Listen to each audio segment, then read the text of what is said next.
मित्रों नमस्कार। आप देख रहे हैं धर्मदृष्टि पत्रिका का यूट्यूब चैनल दस्तक मीडिया। मैं विनोद शुक्ल आपको सुना रहा हूं बाबा नीम करौली की अद्भुत कथाएं। अद्भुत कथाओं की श्रृंखला में सुधीर दादा मदत शुक्ला से पूछते हैं कि महाराज जी के दरबार का कोई ऐसा प्रसंग सुनाइएगा जहां से धर्म और अधर्म की शिक्षा मिलती हो। उमादत्त शुक्ला कहते हैं कि एक दिन हम लोग बैठे हुए थे, महाराज जी के भक्त बैठे हुए थे, महाराज जी तख्त पे विराजमान थे और एक भक्त ने प्रश्न कर दिया कि महाराज जी ये बताओ, भक्तों का कल्याण होना भक्तों के कर्मों पर भी निर्धारित होता है? दूसरा प्रश्न भी उसने साथ में किया कि धर्म अधर्म में द्वंद्व कब होता है? महाराज जी मुस्कुराए। महाराज जी उमादत्त शुक्ला की तरफ देखे और बोले, इसको कथा सुना कृष्ण भगवान की, कैसे मिले अर्जुन को। उमादत्त शुक्ला कहते हैं कि हमने जो कथा उस दिन उनको सुनाई थी वो बात मैं आज आपको बता रहा हूं। प्रसंग महाभारत से है और भक्तों का कल्याण क्यों होता है, कैसे होता है, और जिसका कल्याण हो जाता है वो तो कहता बहुत ठीक है, और संत का सानिध्य प्राप्त करके आशीर्वाद प्राप्त करके भी आपका कल्याण नहीं हो पाता है, इसका मतलब कहीं न कहीं कुछ न कुछ खोट आप में है। उमादत्त शुक्ला कहते हैं कि महाभारत का युद्ध की भूमिका पूरी बन चुकी थी। द्वारका में अर्जुन और दुर्योधन दोनों कृष्ण भगवान से सहायता मांगने के लिए जाते हैं। कृष्ण भगवान उस समय शयन कक्ष में शयन कर रहे होते हैं।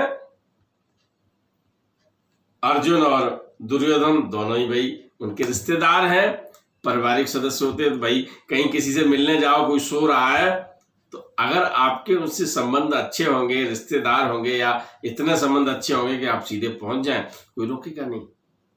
तो पारिवारिक सदस्यों की भांति दोनों लोग उनके शयन कक्ष में प्रवेश कर जाते हैं। दुर्योधन पहले पहुंचता है वहां पर, और वहां पर एक कुर्सी सजी हुई है कृष्ण भगवान के, बिल्कुल जैसे आदमी जब लेटता है तो एक कुर्सी या सोफा पड़ी होती है उस कमरे में, ऐसे एक कुर्सी पड़ी होती है। दुर्योधन जाके उस पर जम जाते हैं, यानी बैठ जाते हैं। इधर कृष्ण का प्रवेश होता है उनके शयन कक्ष में, तो वो उनके पैरों की तरफ खड़े हो जाते हैं और हाथ जोड़ के खड़े हुए हैं। देखिए, दोनों ही सहायता मांगने आए हैं।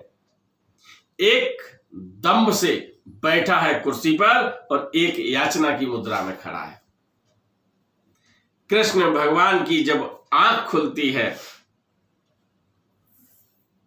तो अर्जुन को देखते हैं कि वो खड़े हुए हैं। जब इधर देखा तो दुर्योधन बैठे हुए हैं। दोनों अपनी बात कहने को आतुर होते हैं।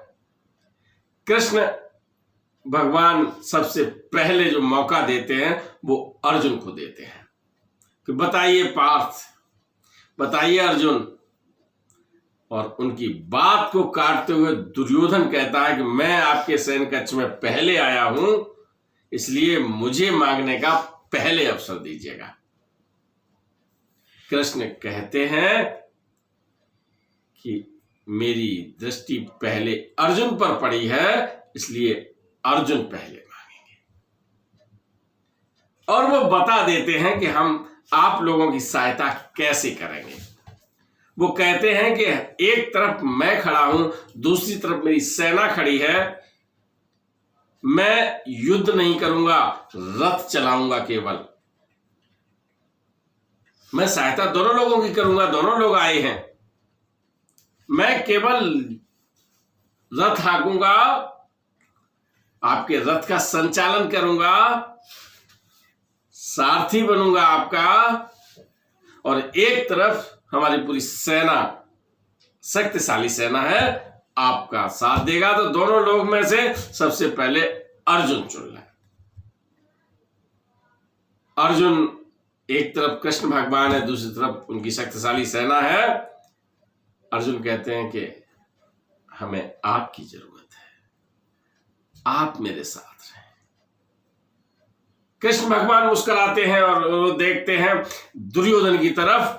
दुर्योधन को तो मनवांछित आशीर्वाद मिल गया, उसकी अभिलाषा पूर्ण हो गई। उन्होंने कहा कृष्ण तो केवल रथ हाँकेंगे, युद्ध तो सेना लड़ेगी। और वो अगर पहले मांगते तो वो भी यही मांगते कि साहब सेना हमको दे दीजिए। और उनको जब कृष्ण भगवान अर्जुन के पाले में चले गए तो सेना उनको मिल गई।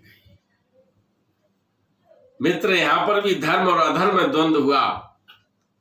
भक्तों की निवेदन करने की स्थिति में धर्म अधर्म बोला है ना। कृष्ण भगवान की सेना है और कृष्ण भगवान एक तरफ है, तो धर्म की तरफ कृष्ण चले जाते हैं और युद्ध है, दुर्योधन की तरफ उनकी सेना आ जाती है। दोनों को उनकी इच्छित अभिलाषित वस्तुएं मिल जाती हैं, अभिलाषित इच्छाओं की पूर्ति हो जाती है। और जब सेना दुर्योधन को मिलती है तो वो प्रसन्न होता है, कृष्ण भगवान अर्जुन को मिलते हैं तो वो प्रसन्न होते हैं, दोनों ही प्रसन्न हैं। बाबा मुस्कुराते हैं। ये उमादत्त शुक्ला सुना रहे थे, इसलिए मैंने ये प्रसंग आपको सुना दिया है। उमादत्त शुक्ला ने जब ये प्रसंग सुनाया, दोनों की अभिलाषित पूर्ति हो चुकी है। इसी तरह महाराज जी के दरबार में जो लोग आते हैं वो जो बात कहते हैं उसकी पूर्ति हो जाती है। फिर उनका कल्याण होना या भवसागर में उनको अटक जाना, ये इस बात पर निर्धारित करता है कि उस भक्त की भावना कैसी है, उस भक्त की आस्था कैसी है, उस भक्त के विचार कैसे हैं, उस भक्त के कर्म कैसे हैं, उस भक्त ने धर्म में कितना काम किया है, उसके पुण्य कैसे हैं। ये सब चीजें मिलती हैं, ये सब चीजें जरूरी होती हैं। क्योंकि दुर्योधन के साथ सेना चली गई, उसकी अभिलाषा पूरी हुई, उसके पुण्य अच्छे नहीं थे, पुण्य का संचय नहीं था, कर्म अच्छे नहीं थे, धर्म की रक्षा में वो सक्रिय नहीं रहते थे। आज धर्म और सत्य जहां खड़ा है, कृष्ण भगवान उस तरफ खड़े हैं, क्योंकि पांडव अपने सत्य के लिए, अपने धर्म के लिए महाभारत करने जा रहे हैं। तो मित्रों, संत के यहां भी यही होता है कि आप किस तरह से मांग रहे हैं, आपके अंदर पात्रता की जो मानक हैं, पात्रता की जो क्वालिटीज हैं वो हैं, अगर हैं तो अवश्य मिलेगा। दादा उमादत्त शुक्ला के चेहरे की तरफ देखते हैं।